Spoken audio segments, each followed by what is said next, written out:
Hi everyone, so this is the second video in this kind of set of tutorials with programming. So in the second one we're going to go through a little bit of kind of mathematical kind of things that you can do in Python and how you can use different like mathematical operators.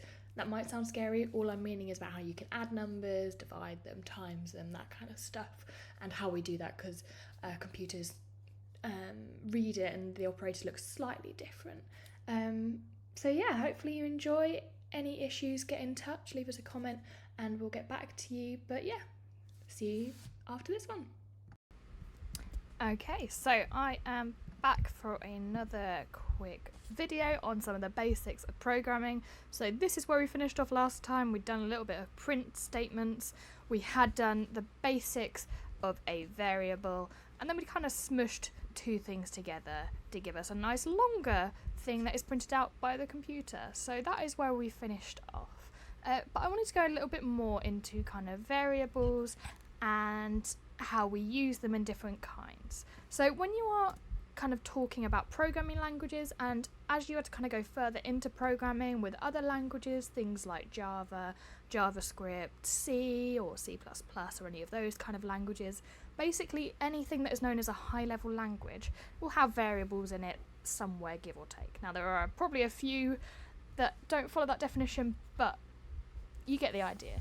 Now Python, and another reason why Python is quite beneficial is because it kind of hides a lot of the complexity of the variables from you. So let me just pull up Safari, and if I go programming variable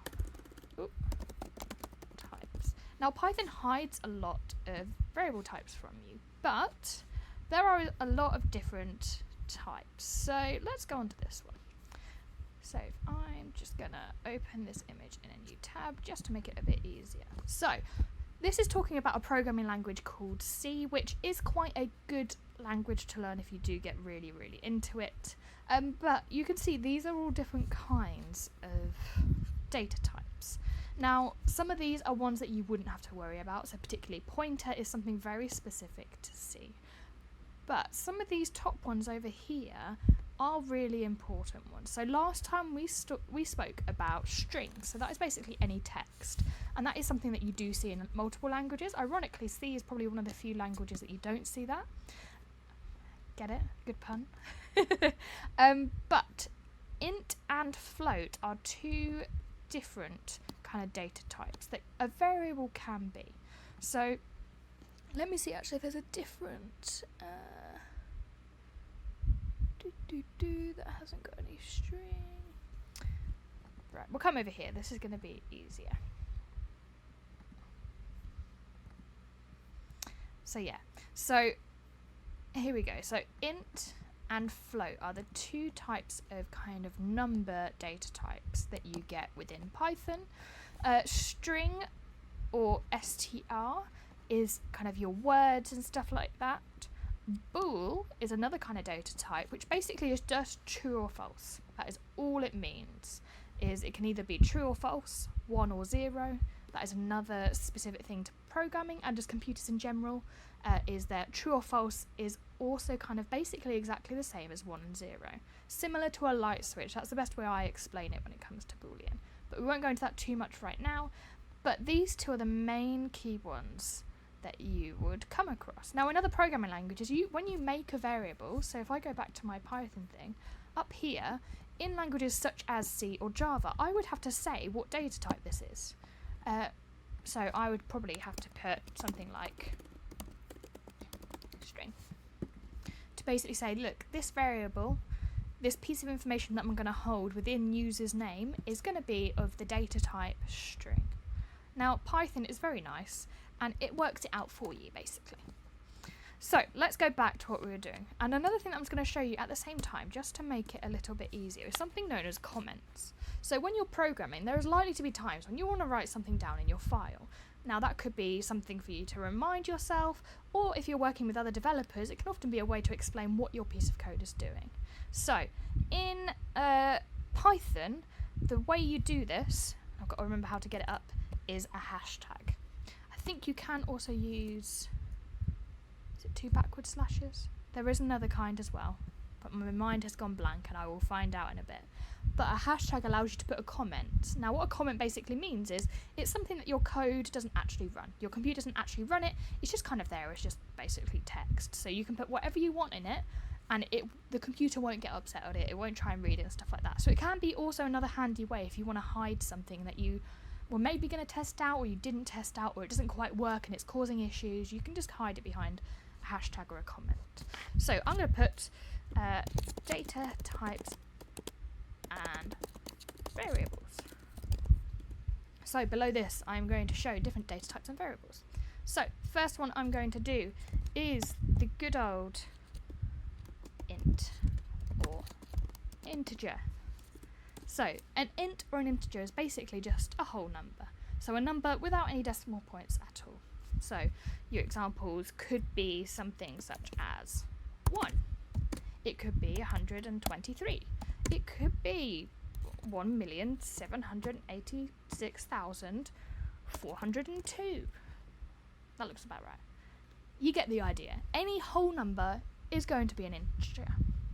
So, in this example, let's go and put... Oh, I can't even think of a number. Days in a year equals... Now, I may get this wrong, so feel free to laugh. I'm going to put 365. I'm pretty sure that's right. But that might be a leap year. There are still random facts I do not yet know. But hey ho, I don't need to worry about it too much. But anyway, I digress. This is an example of an integer.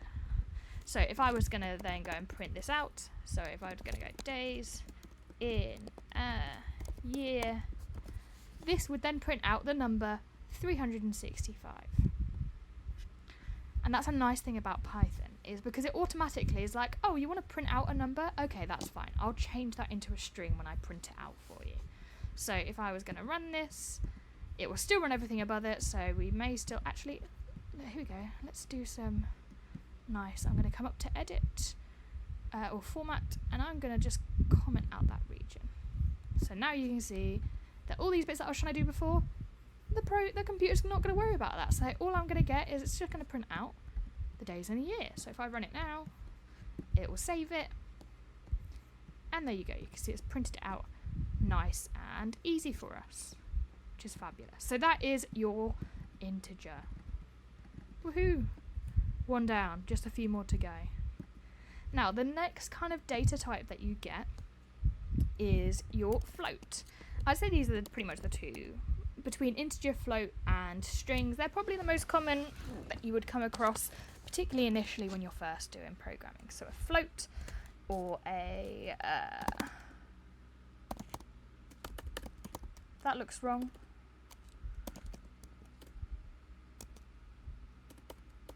I can't remember what it is shortened. I'll have to check in a second. You get the idea. Basically, your float is a decimal number. So if I was going to put, let's go pi this time, 3.145 I think is the initial bit of pi. Sadly, I'm not a supercomputer, I do not know the rest of it, but you get the idea. So if I was then going to print that out, what I should now get is both of those numbers printed out. Perfect. So that's quite nice and fun. So those are two kinds of your kind of numerical data types, I would say.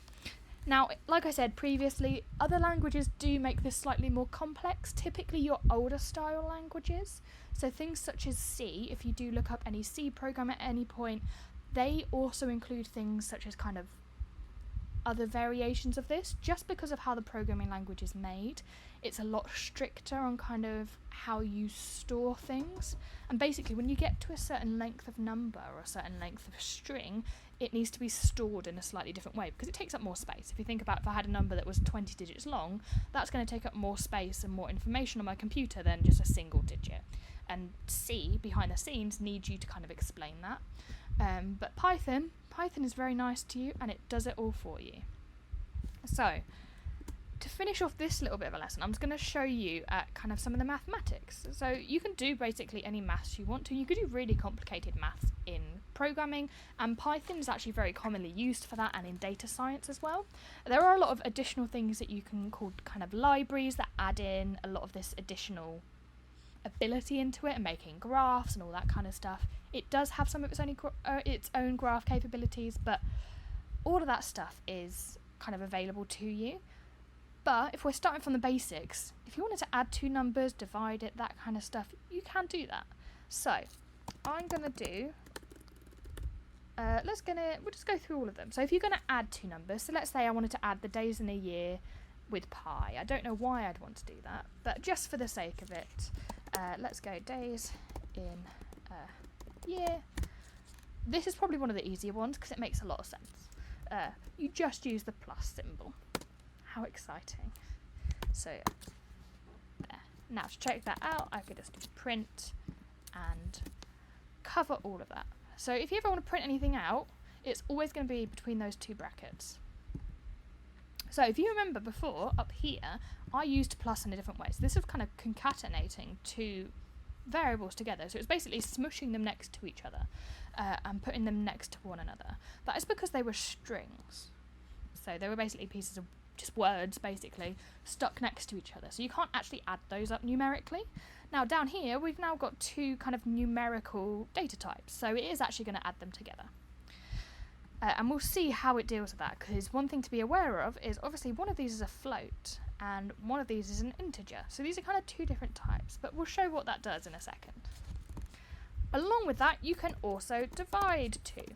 So again, let's go days in a year. And to divide, again, fairly similar to kind of your calculator type things, I guess, or if you've done any kind of Excel stuff before, but your divide is basically just forwards, forward slash, and then I'm going to put in that second variable, so pi. Now the time when it starts getting a bit funny is when you get to multiplication, but let's do the last easy one first. So I'm going to go print days in a year, and minus, again, it's just the same, just a nice minus one, as you would expect. Now the weird one is your multiplication, because sadly x, when you're kind of looking at keyboards and stuff, is typically used as a letter, so that is why sadly when you're doing programming or even Excel and spreadsheets, basically anything kind of with computers, you can't use that. So for this one, we're still going to do the same, so days in year. To multiply two numbers, you use the star. So it is a bit weird, you do get used to it. So if I run all of this, it's going to come up with some funky numbers, and here you go. So you've got 3.65 because that is that initial bit that we printed out. So these are just those first two ones, so we were just printing out how many days in a year and the value of pi, and then the next one was that we were adding it together, so we added 365 to 3.145, and as you can see, it has now kept it as a float. So if you add a float or do some sort of mathematics with a float and an integer, so a decimal number and a whole number, it typically will take it to then be a decimal number. There we go, that's the word I was looking for. So these are now some of those funky ones that you can see. So this was that initial one of add, this was then divide, so it looks about right. 365 divided by 3.145 probably does equal something vaguely around that. This was minus, yep, that sounds about right. 365 minus 3, yeah, it was about 361. And then this was your multiplication. So you can see it's done all of that maths for me. And it's printed out the answer. Now I could have made this a little bit easier and actually kind of got it to print out above each one what each one was doing, so maybe I could have printed out here kind of, this is it being added together, this is it being divided and stuff like that. But hopefully that gives you a bit of an overview of some of the kind of mathematical things that you can do from within Python. Hi everyone, thank you for watching this tutorial, the second part of the programming basics. In the next one we'll carry on from this and go into a little bit more detail. If you've got any questions or anything you're unsure of, do feel free to leave a comment. But if not, I'll see you next time.